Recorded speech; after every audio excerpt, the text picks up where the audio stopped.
Use the operating mode tunnel scan for initial investigations of an area. The single line method allows to identify deeper structures like tunnels, bunkers and burial chambers.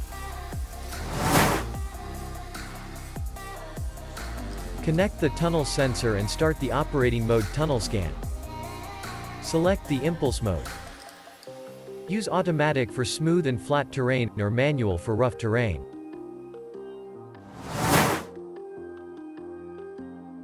Go to your starting position and start walking as soon as you press the trigger button. Walk a straight line. Don't change the height of the probe. The tunnel sensor is designed to be held higher above the ground. Finish your current scan and enter the scan line length.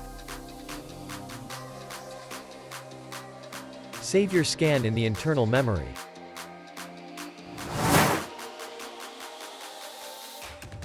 Transfer your scan to your notebook for documentation purposes and detailed analyses in Visualizer 3D Studio.